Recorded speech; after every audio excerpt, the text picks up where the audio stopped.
If your electronic parking brake won't release right now, do not force it, because the worst thing you can do in this moment is keep pressing the button, rev the engine, or try to drive through it. That's how people burn out the EPB motor, damage the caliper actuator, or end up paying for a tow they didn't need in the first place. And here's what most drivers don't realize. When an electronic parking brake gets stuck, it's usually not a catastrophic failure. In many cases, it's a voltage issue, a service mode problem, or the system protecting itself. But if you handle it wrong, you can turn a simple reset into a 4-figure repair. In this video, I'm going to show you exactly how to manually release an electronic parking brake, whether the battery is dead, the key isn't detected, or the car is stuck and won't come out of park. I'll also show you when you should stop and not attempt it yourself so you don't make the situation worse. Because right now, the difference between fixing this in your driveway and calling a tow truck comes down to following each of the next steps I am going to show you in this video correctly. Now, let's get started. First, I need you to understand what's actually happening under the car. An electronic parking brake, or EPB, replaces the old mechanical handbrake cable with a small electric motor mounted either on the rear caliper or connected through a central actuator. When you press that button, a control module sends power to that motor, which tightens the brake pads against the rotor. When you release it, the motor reverses and retracts the pads. Now here's where most people get confused. If your EPB won't release, your brain immediately assumes something is broken. But 9 times out of 10, the system simply isn't getting the voltage it needs to reverse that motor. These motors are sensitive. If your battery is weak, even slightly, the system may engage but refuse to disengage. That's not failure. That's protection logic. So before you crawl under anything, before you start pulling wheels off, I want you to check something simple. Turn your ignition on and look at your dashboard. Are you seeing multiple warning lights? Is the car slow to crank? Does the EPB light flash instead of staying solid? Those are voltage clues. If your battery is under 12 volts, the EPB may not release.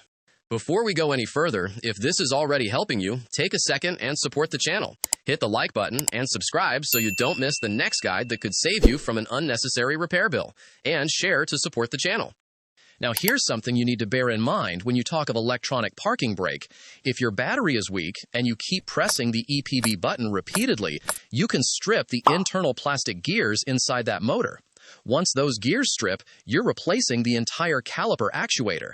That's not a reset anymore. That's a repair. So step 1, always confirm battery health before attempting any of the steps here. If the battery is dead, jumpstart the car or connect a stable power source. Not a cheap, unstable booster. A steady 12-volt source. Then attempt to release the EPB again. In many cases, it will disengage immediately once proper voltage is restored. Now let's talk about the second scenario. The car has power, the battery is fine, but the electronic parking brake still won't release. This is where service mode comes in. Modern vehicles require the brake system to enter service mode before certain actions, especially if you recently changed rear brake pads. If someone pushed the caliper piston back manually without retracting the EPB motor electronically, the system may now be confused. It thinks the pads are still clamped.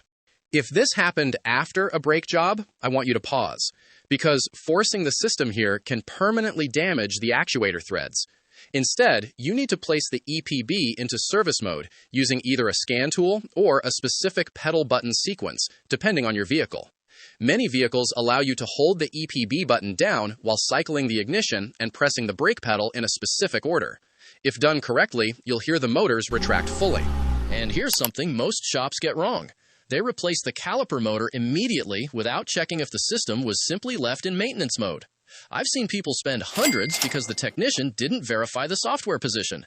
Don't let that be you. Now, let's address the situation that creates the most panic. Dead battery. Car won't start. Electronic parking brake engaged. You can't move the vehicle. In some vehicles, there is a hidden mechanical override.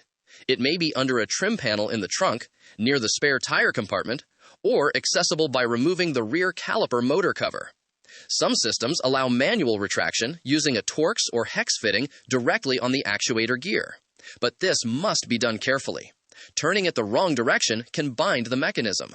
So if you manually retract the EPB without disconnecting the battery or isolating the circuit and power suddenly returns, the module can attempt to re-engage while you're mid-rotation. That can snap the internal spindle. Always disconnect the battery before attempting a manual mechanical override. Now, if your vehicle does not have a manual override, your safest option is restoring power. Even a small portable battery pack connected directly to the battery terminals can provide enough voltage to release the brake.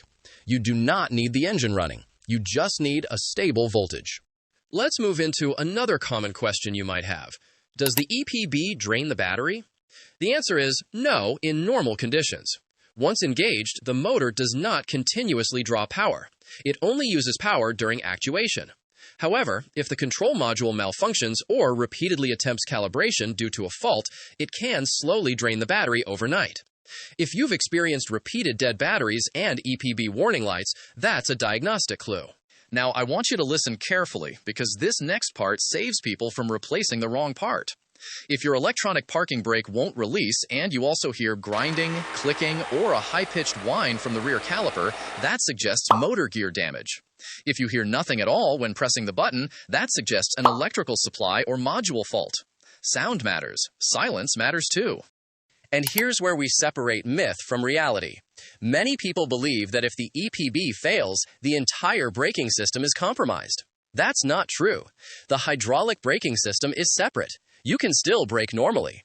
The EPB is a holding mechanism, not your primary stopping power. So don't panic thinking you've lost all brakes. That fear causes rushed decisions.